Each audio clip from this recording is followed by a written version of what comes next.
Welcome, ladies and gentlemen, boys and girls, to Real Talk with Shan and Bilal. We know that we've been out for a decent amount of time. We've been keeping you guys up to date with shorts about our current political views about what's going on. But today, what we will be doing is discussing North Korea and South Korea. And you know what? I'm going to start off by saying if Trump manages to not mess up this meeting that he will have with Kim Jong-un, in light of everything that's happening, should he be up for a Nobel Peace Prize? Because here's the thing. Barack Obama got a Nobel Peace Prize, and I still don't know why. I've done, in terms of international trade agreements, in terms of what he did domestically, he was in office for 2 months or something. It was either in 2008 or 2009. And Barack Obama gets the Nobel Peace Prize for doing nothing. And now finally Donald Trump, regardless of his methods, has managed to bring North Korea to the table.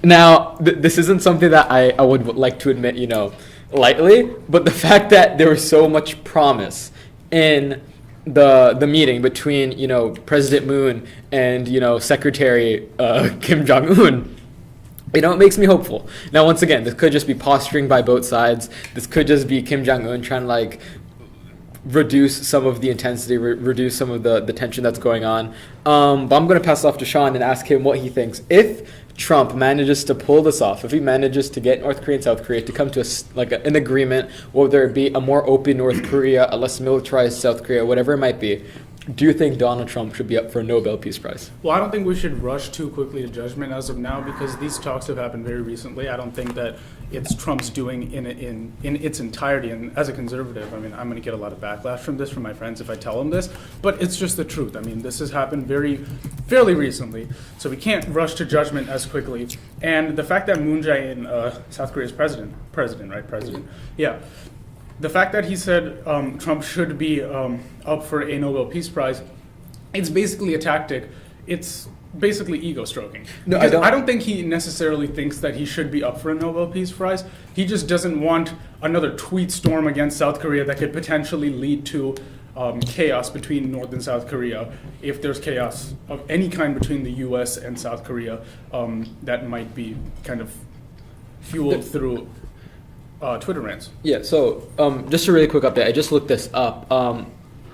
First of all, regarding what's actually came directly from the meeting between the North Korean and South Korean leader, it looks like starting today, South Korea has begun dismantling their loudspeakers that they had along the border with the North. Now, this is really more of a symbolic thing because that doesn't really have a political impact, a major political impact. This doesn't really have a major military impact. But it goes to show that they're at least both willing to do something. Now, when you mentioned President Moon basically saying Donald Trump should be up for a Nobel Peace Prize to stroke his ego, I definitely get that. The means justify the ends at this point. Yeah. As long as you can get North Korea denuclearized, anything goes, as far as I'm concerned. Do whatever you need to make sure that... And North Korea, I think, they said that they purportedly shut down a nuclear testing facility. Yeah. Now, that was the news. But apparently what came out from an autopsy report from that entire incident was the fact that apparently there were a lot of explosions and a lot of mismanagement. They were running on a positive coefficient of... a positive temperature coefficient of energy, which can lead to combustion. That's actually what Chernobyl had, and that's what led to their So it's leading to disaster. Exactly. None of the nuclear power plants here in the United States, they all have negative, and it starts up slowly. That's basically the difference. Gotcha. But apparently in North Korea, just to get quicker and cheaper nuclear energy, they built it that way just so it would start up at a much quicker rate. And as a result of that, it was hella mismanaged. And because of that, apparently, it just basically internally combusted. There wasn't a lot of damage. It wasn't 3 Mile Island type stuff, but it was still bad. So that's why they had to shut it down. It wasn't Chernobyl level, but it was definitely catastrophic. It was catastrophic within a local point. But they said that they did it symbolically, but the fact of the matter is they did it because they had no other choice. Yeah. But at this point, nobody's going to address that because they just want peace between the two nations. As long as it gets shut down one way or another. That would be crazy. If you get North Korea to give up their nuclear program, that would be the deal of the century. Because you got to think about it this way. Barack Obama, he makes a nuclear trade deal, tossing over nuclear weapons. Barack Obama makes a deal with Iran regarding nuclear weapons, the best that he can do is basically postpone it for 10 years. Now, I'm a big supporter of that deal, but once again, it could have been better. Now, Donald Trump comes in, he's like, within a year, or a little over a year, he's like, North Korea, just drop them. Now, Kim Jong, this wasn't just, well, without any, quid pro quo. Kim Jong-un said, quoting the New York Times here, said, quote, Kim Jong-un had told President Moon Jae-in that he would abandon his nuclear weapons if the United States agreed to formally end the Korean War and promise not to invade his country. It is a confidence-building gesture ahead of a proposed summit meeting with President Trump. A sudden loquacious and conciliatory Mr. Kim also said he would invite experts and journalists from South Korea and the United States to watch the shutdown next month of his country's only known underground nuclear test site, end quote.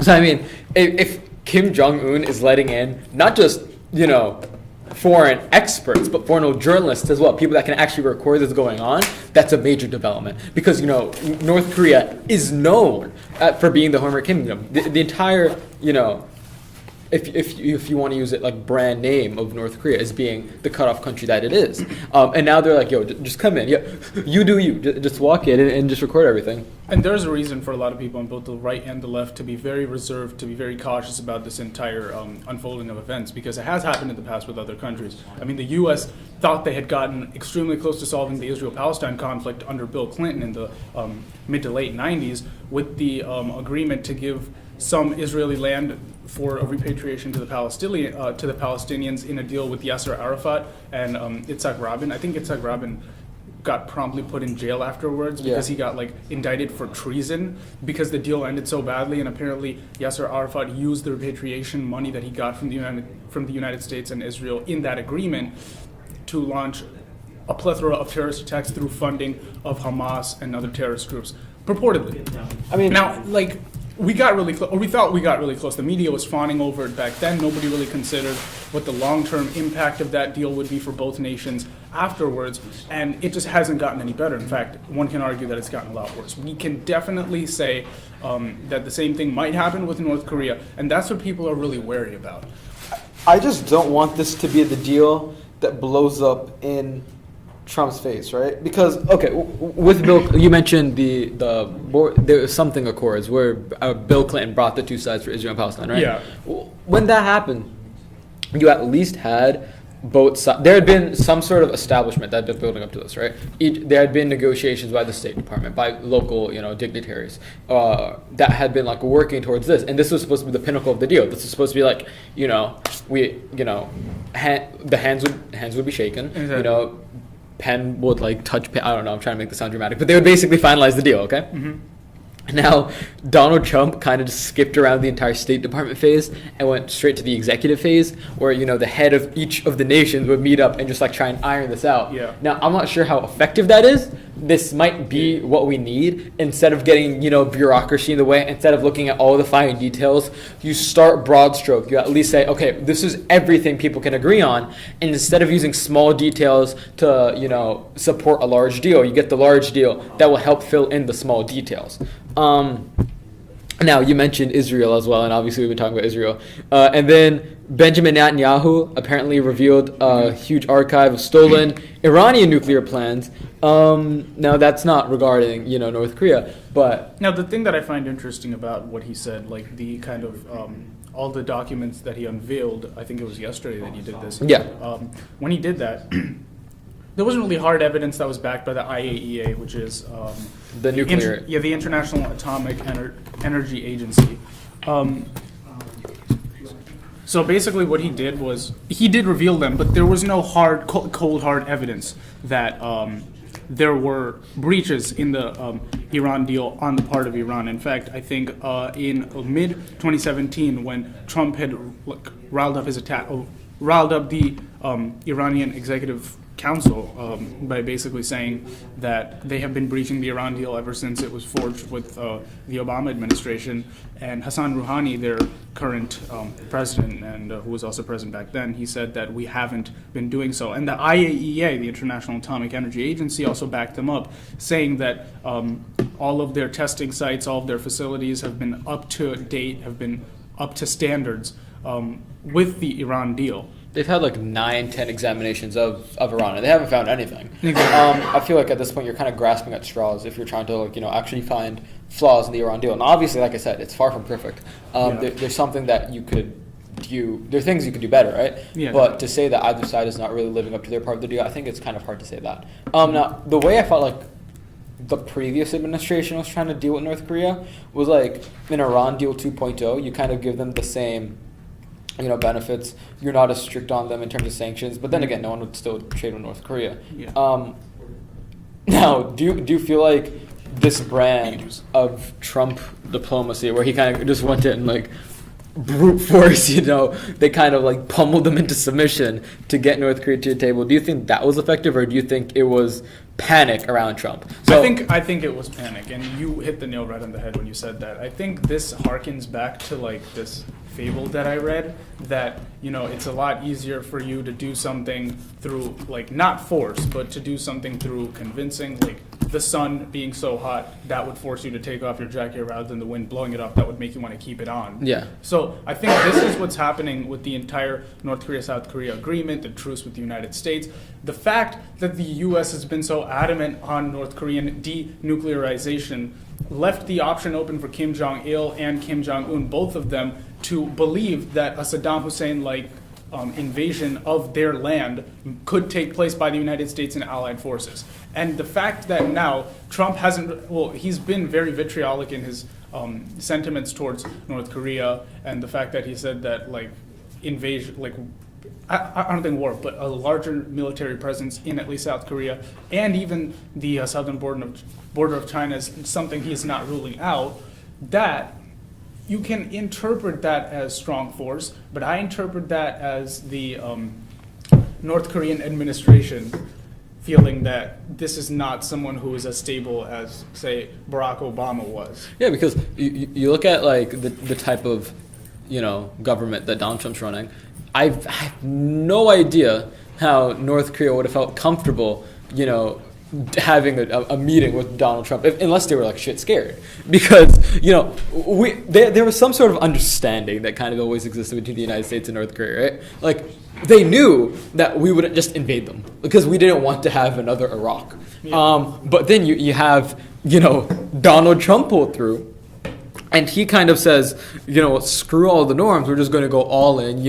Threats on Twitter, threats to the military, threats through South Korea, everything, right? And I think North Korea's game up till now has been cause chaos, cause panic to the developed world, to the West. No, it caused panic. And then when people are not quite scared, but when people want to deal with you, right? When they realize you might be a threat. Yeah. That's your leverage. The fact that you are the threat. The fact that you deal in chaos. That has been their leverage for the longest possible time. Since the late 80s, since the 90s, since Bill Clinton basically gave them money in order to denuclearize, to stop their nuclear proliferation. And right now, they have been trumped in that sense by the Trump administration. Oh my God, stop. That's how to do it, Well, you just slid that right in there. Okay, keep going. Yeah, so they've basically been trumped in the sense that they are not the dealers in chaos anymore. That is now the Trump administration's leverage, that everyone expects the Trump administration to act the way that they have been acting regarding diplomacy and foreign policy, especially in something as tactful, something as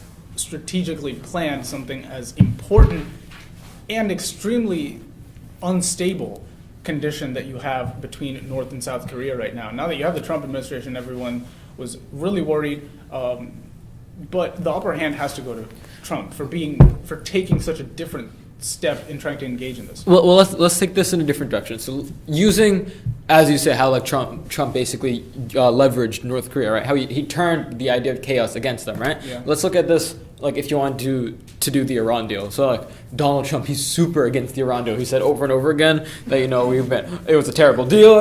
We got screwed over, stuff like that, right? If Donald Trump were to renegotiate the Iran deal, would he try? Okay, there's three options, right? You either renegotiate it using kind of what Obama did, right? You either keep it in place or you just repeal it entirely and you go the proper Trump way in how he dealt with North Korea. So how do you think he would deal with it? Do you think he would go to the extreme, use threats, use, say my button is bigger than yours. I honestly think he would continue using threats. And one of the big reasons is that he has found a recent ally in Saudi Arabia. Now, Saudi Arabia has historically been anti-Iran. In fact, you can argue that a lot of wars in the Middle East have been basically proxy wars initiated by Iran and Saudi Arabia. I mean, you got Shia Islam that overthrew the Shah and became their own Islamic republic, as opposed to the Saudi Arabian Sunni Muslim community, like that entire country that has basically kept their population into submission for well over since World War I, basically. The thing that I always like to say is there were two Arab Springs, right? There's the Arab Spring of Africa, and then there's the Arab Spring of the proper Middle East, Asian. The Middle 2011 East, right? one. Yeah. The 2011 one, right? So when you had the uprisings in Egypt and Tunisia and Algeria and Libya especially, this wasn't Sunni Shia fighting. This was pure revolution, right?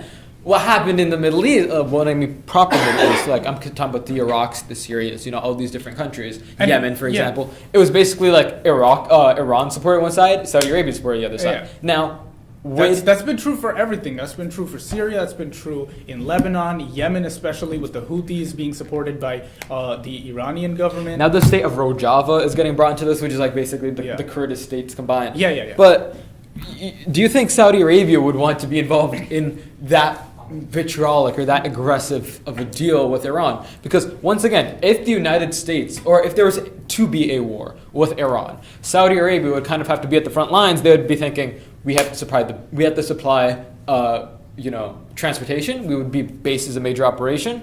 If there were to be a war, Saudi Arabia would be continuously bombed, and they have some of the holiest cities in Islam. Would that cause a religious uprising? So I'm not sure Saudi Arabia wants to risk it. I think Saudi Arabia has a good relationship with Trump. They don't want to damage that. They're getting good, deals in terms of oil, in terms of trade. They're getting military agreements all the time. Now, here's the reason that they've involved themselves in the first place. The magnitude of involvement can definitely vary from one person to another. I personally think they're going to do whatever the U.S. expects them to do, and that's because it is predicted that by 2025 their oil reserves will deplete so much that they will not be able to take in oil revenues to support not just the population, but the regime itself. I mean, oil prices have been the highest now since they've been in 2014, but despite that, you see Saudi Arabia supporting the U.S. on virtually every single issue. In fact, yesterday, I think the Saudi prince told the Palestinian regional government that if you don't have a deal with Israel, just shut up and stop complaining. He legitimately said that. Now, the only reason a hardline pro-Israel stance is not something Saudi Arabia or any Middle Eastern country is particularly known for, and it's the economy. As Bill Clinton used to say in the 90s, it's the economy, stupid. And since Saudi Arabia is basically a rentier state that deals with oil exports, almost 99% of it, that's the reason why they have to ally with the country that's basically giving them all their oil revenues to sustain their authoritarian regime. Dude. Otherwise, the whole thing would crumble from the top down. Here's the thing: when we're talking about authoritarian regimes, right? I feel like we've kind of transitioned from North Korea to just Iran. Yeah, just in general. In terms of nuclear deals overall. Now, you mentioned the prince, right? So the prince is this guy Mohammed bin Salman bin Abdulaziz Al Saud. So the super hardcore name. He's basically just known as Crown Prince Mohammed bin Salman. Yeah. Or Salman. Now, Crown Prince Salman, this man is super tricky, right? Because first, he's relatively liberal. He was the guy that was pushing for women to be able to drive. He wanted, less restrictions on head coverings. He was, in terms of how Saudi Arabia has historically been, Salman has been more liberal. At the same time, this man has been purging his own families. He's locked them away in luxurious hotels. He's caused the killings of his own cousins. He's trying to consolidate power. Yeah. So he's super authoritarian, but at the same time, he's a wacko combination of liberal as well. So when he's approaching Iran, right, I think he wants to be, we buffer it, okay? We postpone this as much as possible, right, until Iran's young population, right, is able to do something, whether it be violent revolution, whether it be gradual, however it might be, whether there is a natural overturn of the mullah class within Iran, which will happen by the youth. I think that's what Salman is trying to cater to, right? No, yeah, I completely understand that, but just a brief background on the complicated bureaucracy of the Iranian government. We've been actually studying Iran. That was the last unit that we did. CompGov? Oh my God. Oh yeah, we're in Nigeria now, but we did Iran, so it's still fresh in my memory. Okay. Well, kind of. So there are tons of councils. There's the Guardian Council, half of them elected by the Ayatollah, half of them elected by the people, even though that has barely any say in government, who basically decide, along with the Ayatollah, who can run for president. The president solely decided by the Ayatollah. The Majlis, which is basically the equivalent of the legislative branches in other countries, have barely any say, barely any minorities. I think they have 5 reserved seats out of 300 or something like that. I don't remember the exact number. There's the Expediency Council, which is the most important. They basically delegate between the Guardian Council and the Ayatollah and the Assembly of Religious Experts. The only assembly that is completely chosen by the people, mind you. And the Expediency Council completely chosen by the Supreme Leader, which is also the most powerful council in Iran. And this close-knit system of power in Iran creates a centralization of power within the government. Of course, you're going to have that with one supreme leader, but I think it's much more complicated than that. All these councils keep that power enclosed within the mullah community, like within the mullah class in Iran, like you're talking about. It's going to be very hard for an uprising, because that's why they made the system this complicated, to prevent an uprising. Because most people, honestly, most people in Iran don't really care about the intricacies of government. Once you get into it, it's going to be very hard for you to breach it. I'd have to disagree with that, because, the thing I always go back to is the war, the Iran-Iraq war, right? Because the effects of that war on both countries kind of dictated how they would run, right? Now, for Iran, because of how they dealt with it, it was kind of like it had a delayed fuse, right? It wasn't just going to go off, right? It wasn't like, okay, Saddam Hussein has consolidated power. That wasn't his. That was like his main thing, right? This will be the war where I make sure that anyone that went against me in the 1979 coup no longer exists. Mm-hmm. For Iran, right, it was basically like a war of survival, because obviously they were the ones being attacked. But they lost such a large portion of their population that the youth that came from it, right? Okay, I'll backtrack. They lost such a large portion of their population, right, that the government funded wives and husbands returned from the war. For every child that you give birth to, we will give you money. So basically, this created a massive boom, right? It was their version of the baby boom, right? The overall effect of that, that was the lunch bell. The overall effect of that, right, is that there's a disproportionate, massive population of the youth, right? So I'm personally hopeful, right? I feel like there's just going to be such an overwhelming majority of people that are young coming to into the government in Iran that gradually there will be change. Now, since that was the lunch bell, I think it's a good time to sign off. Just one more thing. One more thing before we sign off. One more thing. They actually did have a revolution back in 2009. The previous election that they had, they were supporting Mir Mousavi, who was a more reformist candidate. Iran's elections have always between authoritarian right and reformist. Right now, you have a relatively reformist candidate. President in Hassan Rouhani. Before it was Ahmadinejad, who was very authoritarian, very right, very anti-West. He ran against Ahmadinejad. Mousavi. People thought he had won the popular vote. The youth came out and rallied for Mousavi, everyone thought he'd won, but the Supreme Leader announced that Ahmadinejad was the winner. And this was known as the Green Movement, which was basically to retake or reclaim the basic principles of Islam, in the way that the youth saw fit, basically to make it more liberal as well. All right, so with that, I am hopeful as well, like you said. Okay. But with that, we're going to sign off on today's episode. Thank you so much. See ya! Yeah, that is another episode of Real Talk with Shan and Bilal.